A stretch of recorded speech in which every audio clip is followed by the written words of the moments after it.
This is a live look tonight at the scene of the deadliest mass shooting in modern American history.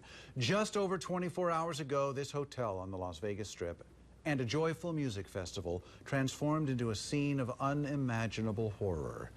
Thanks for joining us tonight. I'm Alan Marsden. And I'm Lauren Martinez. Tonight we're learning about the victims of the mass shooting at a Las Vegas concert.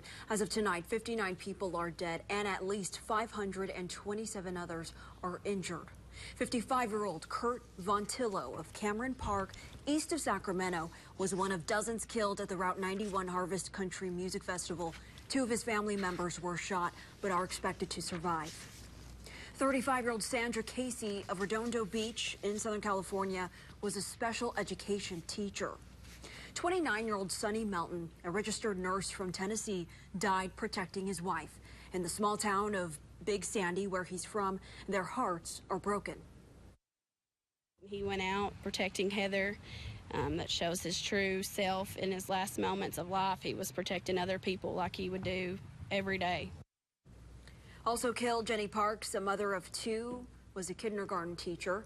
Her husband, Bobby, was injured in the shooting and is currently in the hospital. Nisa Tonks leaves behind 3 boys. She worked for an IT company, and Rachel Parker worked as a records technician for Southern California Police Department. Well, the lone gunman behind the horrific rapid-fire barrage of bullets was identified today as 64-year-old Stephen Craig Paddock of Mesquite, Nevada. And tonight, the motive behind the worst mass shooting in modern American history remains a mystery. Reporter Jeff Pegues has more. After Stephen Paddock checked into the Mandalay Bay Resort last Thursday, investigators say he spent the next 3 days gambling in the casino, and he stockpiled a cache of at least 16 weapons, a mixture of handguns and rifles, in a large suite. 2 of the guns were on tripods.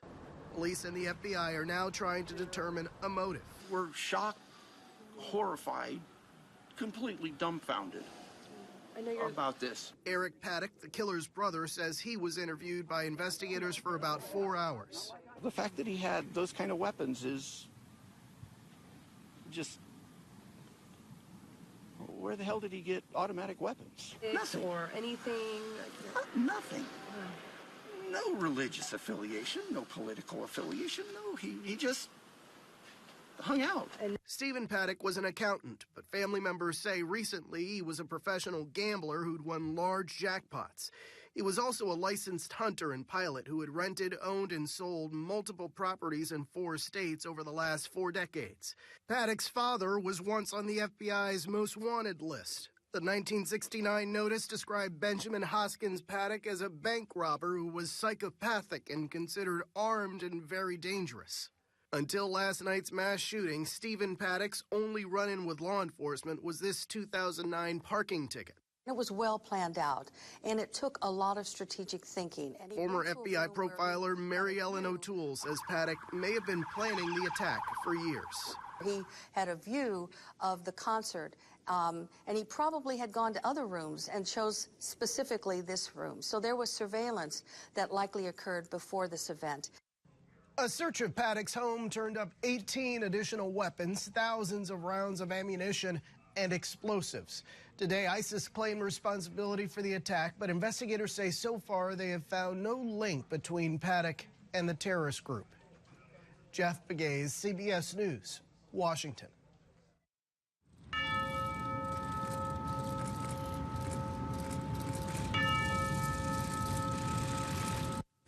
At the White House today, President Trump led the grieved nation in a moment of silence, remembering the victims of the Las Vegas massacre. From the diplomatic room earlier, he called it an act of pure evil, but then spoke of togetherness. Our unity cannot be shattered by evil. Our bonds cannot be broken by violence. And though we feel such great anger at the senseless murder of our fellow citizens, it is our love that defines us today. The president will visit Las Vegas on Wednesday to meet with victims as well as first responders. This tragedy hits close to home for one Chico woman whose son was at the concert when the shots rang out. Action News Now's Megan Wallace spoke exclusively with Maria McMahon this afternoon, who is now anxiously awaiting her son's safe return home. It's a moment that Maria McMahon will never forget. He had just called and just said, "Hey, Mom, it's me." And I'm like, "Oh, are you having a good time?" And he goes, I'm just calling to let you know I'm okay. She didn't know at the time that her son Tyler was standing amidst carnage, surrounded by hundreds of injured and bloodied concertgoers. He really did play it off as if there was nothing really going on, because I don't think he knows how I am. I would have been in the car driving down there immediately. The 26-year-old is in the Air Force, stationed at Travis Air Force Base. He's always been a country music fan. Sunday night, he was excited to see Jason Aldean live in concert. He was up at about 50 feet from the stage. He was dancing and having a good time. All of a sudden, he heard the noise, thought it was part of the show, and then people started falling around him. Tyler and his friend ran for cover, where they waited with dozens of others until the gunshots finally stopped. Maria is now breathing a sigh of relief that he's okay, but she's hurting for the ones who didn't get such good news. She's been on the other end of that phone call before. I've already suffered a tragedy. Sunday marked 2 years since her daughter Haley died in a car accident in Chico. The thought of losing another child is beyond devastating. You know, I'm so very, very, very thankful that he came out okay and his friends are okay, and my heart hurts for those people that have lost their families members, because I know how that feels. It changes you forever. There's no going back. Once something like that happens, it's extremely devastating. Tyler believes his little sister was watching over him Sunday night. He just really felt that she was protecting him. While the McMahons are rattled with just how close they came to another tragedy, they're finding comfort in knowing they have a guardian angel. They were out having a good time, enjoying life, you know, out at a concert. And there's like no rhyme or reason as to why that would happen. It blows my mind that someone would do that. What kind of conversation are you going to have with him about moving forward without living in fear? I hope it doesn't hamper his way of going out and enjoying life, because life is really short, and that is what we do, is we do have to enjoy it. We do have to live. Maria's message for other families: hold your loved ones close. Give them a hug, tell them you love them. Don't take a minute for granted. You know, it's so short. I mean, I'm living proof of that. I've seen it. Megan Wallace, Action News Now. Now to other news. Musician Tom Petty died tonight at UCLA Medical Center after suffering cardiac arrest at his home in Malibu.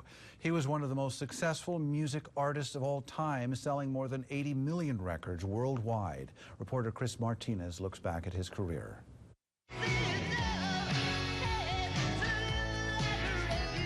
Tom Petty was a legend, one of the world's top 100 best-selling artists. His love of rock and roll began when he was just a child in Florida. He got the chance to meet Elvis Presley and realized he wanted to be in a band when he saw the Beatles on The Ed Sullivan Show. The band that brought him to stardom in the 1970s was Tom Petty and the Heartbreakers. American Girl was one of the group's many hits. From the late 70s into the 90s, the band put out more than 24 albums. You don't know how it feels. In 1989, Petty released a solo album, which featured the wildly popular songs I Won't Back Down and Free Fallin'. Petty was also known as a visionary artist for his music videos, like the one for Don't Come Around Here No More. In the late 80s, he formed the supergroup Traveling Wilburys with Bob Dylan, George Harrison, Roy Orbison, and Jeff Lynne. Just last week, Petty wrapped up a 4-month 40th anniversary tour with his band with 3 shows at the Hollywood Bowl. In 2009, he said the group was still drawing new fans decades after becoming famous. We have great crowds. There's a real love affair up there with the audience. You know, I feel like they're old friends in a way, that we're all in on this thing. Petty told Rolling Stone he thought this latest tour would be the band's last because he wanted to spend more time with his family. He had divorced twice and had 2 daughters and a granddaughter. Tom Petty was 66 years old. Chris Martinez, CBS News, Los Angeles. Tom Petty also oversaw a Sirius XM radio channel on which he interviewed musicians and others in the industry. Authorities have identified the man randomly shot last night in Chico. 32-year-old Travis Robertson was found dead with several gunshot wounds around 9:30 last night on West 4th Avenue. 2 people have been arrested.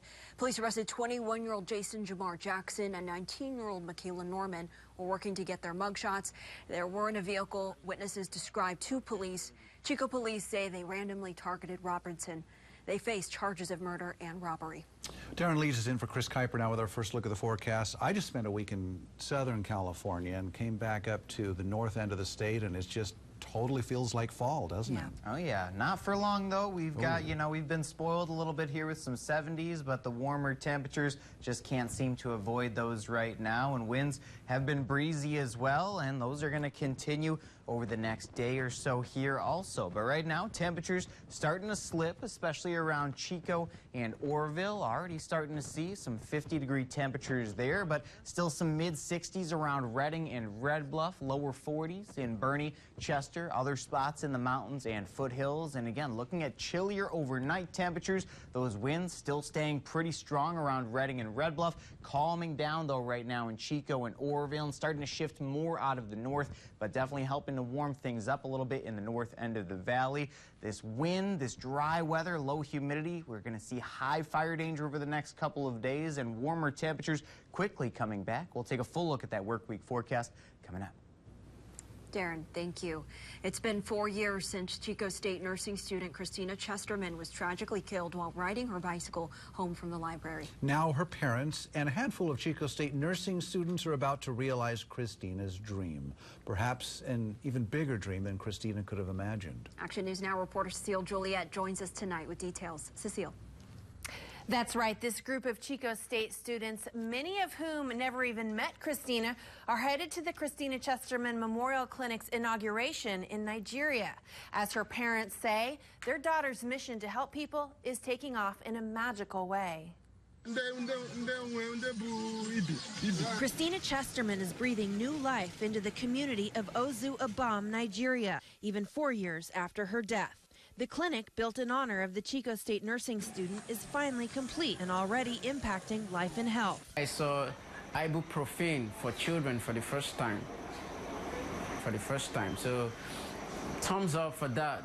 This group of Chico State nursing students is meeting with Christina's parents, Sandra and Dave, to finalize plans for the clinic's inauguration. Dave Chesterman says his daughter's influence is far-reaching. 8 or 9 of them are going from this year's class because they feel so close to her and they want to be part of it. Associate Professor Darcy Hostetter-Lewis had Christina in her class. When Christina was killed by a drunk driver, she set the plans in motion to get the clinic off the ground and credits the people of Chico with seeing this massive project through. We've just had a whole lot of Chico community coming together so that this clinic could happen halfway across the world. Despite her heartache, Christina's mom, Sandra, says this project brings her comfort. And they don't even have just simple health care, it's so different there. And so just to know that there's a place that they can go and get help is going to make me sleep better at night. I just feel like she has something to do with it still, like she's inspiring people, and somehow she's still connected to all this. The clinic will specialize in pediatrics, obstetrics, diabetes, and ophthalmology, and it will have a surgical suite. The people of Ozu Abam say the clinic is already making a difference. I saw about 3 children yesterday that they were brought here. Thank you very, very, I want to say thank you very much for that. The Christina Chesterman Memorial Clinic will officially be inaugurated on December 27th. Back to you at the desk. Cecile, thank you. Coming up next, nearly 2 months after Hurricane Harvey, debris still sits outside a number of homes. North State volunteers made a trip to help Houston residents. We'll hear from those volunteers right after the break.